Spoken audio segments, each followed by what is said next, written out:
Bonjour à toutes et à tous, bienvenue à cette JPO virtuelle Ipsos Santé Sociale.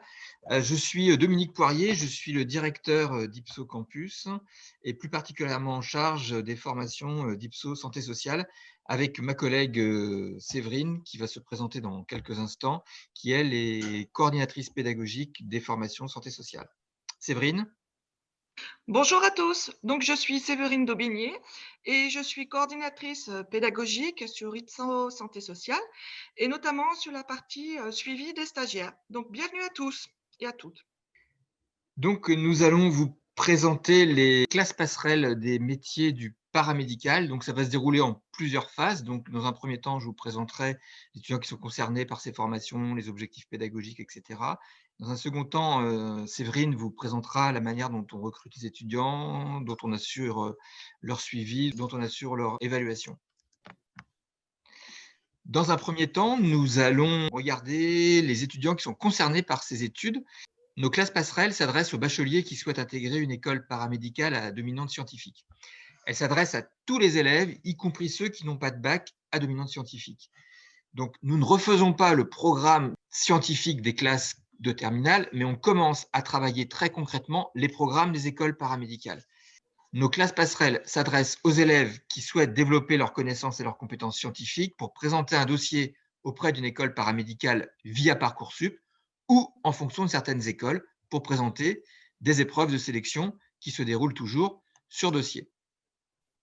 Elles s'adressent à des lycéens ou des étudiants qui souhaitent intégrer les écoles suivantes. Donc, école d'ergothérapie, école d'opticien-lunetier, école d'orthoptiste, école d'ostéopathie, école de pédicurie-podologie et école de psychomotricité.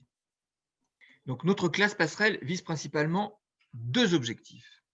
Maximiser ses chances d'entrée en école d'ergothérapie, pédicurie, podologie, etc., comme je viens de l'évoquer tout à l'heure, qui, elles, recrutent via Parcoursup.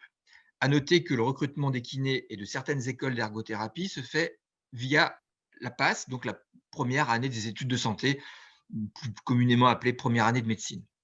Une de nos finalités, c'est bien d'être accompagné pour établir un dossier cohérent et étoffé qui sera déposé dans Parcoursup ou qui sera présenté auprès de l'école choisie si elle ne recrute pas via Parcoursup. Donc la classe passerelle paramédicale est là pour construire un projet solide. Elle est là pour renforcer les connaissances dites académiques, que sont les matières scientifiques, la biologie, la physique, les tests d'aptitude notamment, mais aussi des matières plus générales que sont les projets citoyens, ainsi que l'élaboration de fiches métiers pour être bien certain de ses choix d'orientation. Le tout étant de construire un projet en toute connaissance de cause, tant sur le plan du futur métier que vous allez exercer, que des études qui devront être suivies pour pouvoir mener à bien votre projet. Donc, les différents contenus de ces classes passerelles s'articulent autour des matières des écoles préparées. Donc, on est organisé on a récupéré les programmes des différentes écoles qui sont préparées afin de faire en sorte que vous puissiez les travailler.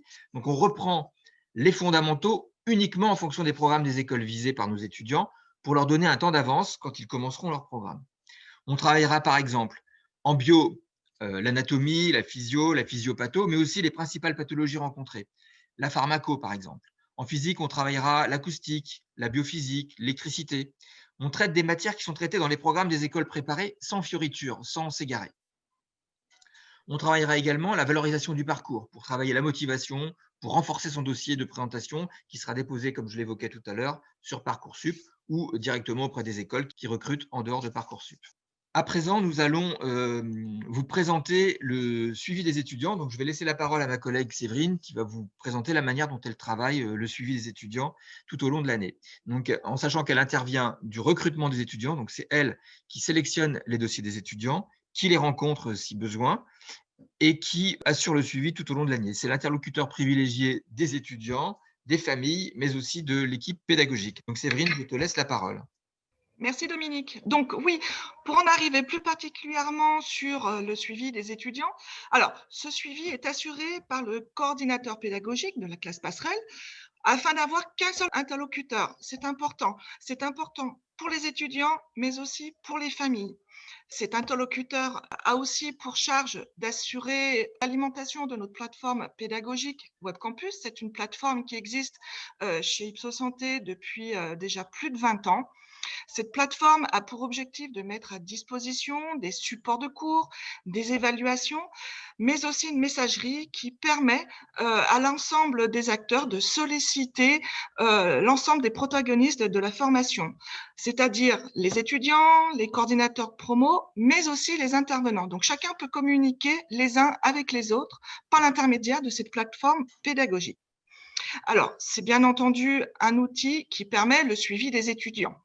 En plus de tout cela, nous avons bien entendu des conseils de classe qui ont lieu avant chaque période de vacances scolaires. Ceux-ci peuvent déclencher alors des entretiens de suivi, mais aussi des séances de remédiation pour revoir sa méthode de travail, mais aussi des notions qui sont à revoir en fonction du projet d'orientation choisi. C'est vraiment un élément qui va permettre d'avoir une cohésion et de pouvoir remettre en question peut-être cette méthode de travail et d'alerter et de trouver le moyen de pouvoir faire en sorte que la seconde période soit beaucoup plus fluide pour l'étudiant et soit révélatrice de succès. Donc à présent, je vais vous parler des évaluations qui sont réalisées tout au long de l'année, alors sous forme de contrôle continu, mais aussi lors d'examens regroupant l'ensemble des matières, et cela au minimum à 2 reprises, en décembre et en mars. Les résultats seront bien entendu consignés dans des bulletins de notes qui ceci constituent une partie du dossier de candidature pour les écoles qui sont préparées. Alors, comme vu précédemment, le suivi individualisé permet également d'ajuster les cours, mais aussi les projets d'orientation si besoin. C'est vraiment un élément déclenchant pour permettre en fait à l'étudiant de pouvoir se recalquer sur son projet d'orientation. Ensuite, notre équipe pédagogique. Alors, notre équipe est stable. Elle est animée par un coordinateur ou une coordinatrice qui est l'interlocuteur des étudiants, mais aussi des parents. Cette équipe pédagogique qui est constituée d'enseignants expérimentés dans leur matière connaît parfaitement les programmes des écoles qui sont préparées. Alors, l'idée est de faire en sorte que les étudiants d'Ipsos Santé qui postulent et qui entrent dans ces écoles aient une longueur d'avance sur le programme. Alors, bien entendu, les intervenants sont diplômés des matières enseignées, c'est-à-dire que ce n'est pas un prof de biologie qui va travailler la physique, c'est bien un prof de physique qui travaille la physique et inversement. Concernant les conditions d'accès, comme vu au début de cette présentation avec Dominique, nos classes passerelles s'adressent à des étudiants déjà titulaires du bac qui souhaitent représenter leur candidature auprès d'une école paramédicale. Ce qui veut dire que pour entrer à Ipsos Santé, il faut déposer un dossier pendant votre année de terminale et avec les bulletins de notes de première et ceux de terminale. Au moins celui du premier trimestre pour qu'on ait du recul sur ce que donne votre niveau. Pour réserver votre place, ce sera nécessaire. Ensuite, à la vue de ce dossier, on peut solliciter un entretien téléphonique, physique ou en visio pour avoir un peu plus de renseignements ou pour émettre peut-être quelques points de vigilance qui peuvent encore être retravaillés d'ici la fin de la terminale. Alors, 2 choses. Premièrement, les élèves qui sont en classe de terminale s'inscrivent à Ipsos Santé, déposent leur dossier sur Parcoursup avant de passer le bac. S'ils sont admis via Parcoursup, ils intègrent l'école choisie directement. Ipsos Santé rembourse, bien entendu, les éventuelles avances financières qui auraient eu lieu. Le cas échéant, ils viennent à Ipsos Santé, puis s'inscrivent sur Parcoursup l'année suivante.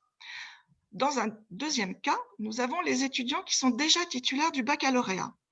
Ceux-ci suivent la classe passerelle, puis s'inscrivent sur Parcoursup pendant leur année à Ipsos Santé. Et ensuite, ils intègrent l'école paramédicale qui est présentée. En ce qui concerne les plus-values d'Ipsocampus, je redonne la main à Dominique qui va vous expliquer un peu particulièrement quelles sont nos plus-values. Merci Séverine.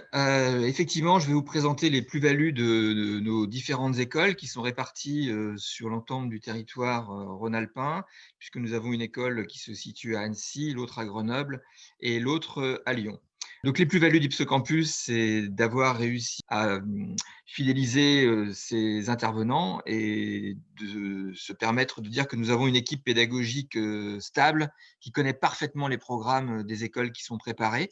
Nous avons privilégié le travail en petits groupes afin de favoriser les échanges et aussi la proximité avec les intervenants, et qu'on est dans une logique de formation qui permet d'appréhender les programmes des écoles et pas dans une logique scolaire.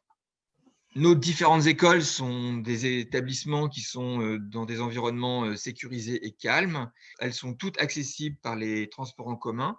Il y a des salles de travail qui sont mises à la disposition des étudiants. Donc sur Lyon, par exemple, nous avons des salles de travail qui sont ouvertes 7 jours sur 7, 24 heures sur 24. Enfin, peut-être pas 24 heures sur 24 quand même, mais au moins 7 jours sur 7. Il faut dormir. Nos établissements ont une expérience certifiée qualité puisque nous sommes Calliope. Pour celles et ceux qui connaissent, c'est une nouvelle règle que l'État impose aux organismes de formation. Donc, nous sommes heureux d'être Calliope. Nous étions les premiers certifiés et que nous avons un réseau de professionnels développé depuis plus de 20 ans, puisque ça fait de nombreuses années que nous travaillons dans le secteur de la santé.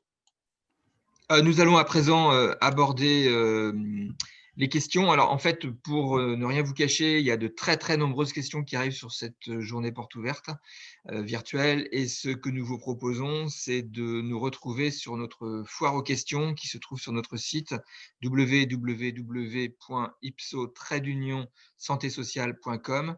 On répond aux questions qui nous sont parvenues. Donc, pour nous contacter, vous pouvez nous contacter sur 3 sites, comme nous l'évoquions précédemment. Donc, sur notre site d'Annecy, sur notre site de Grenoble, sur notre site de Lyon, au numéro qui s'affiche. Voilà. Nous vous souhaitons une excellente journée et au plaisir de faire votre connaissance. À bientôt. Au revoir à tous et à toutes.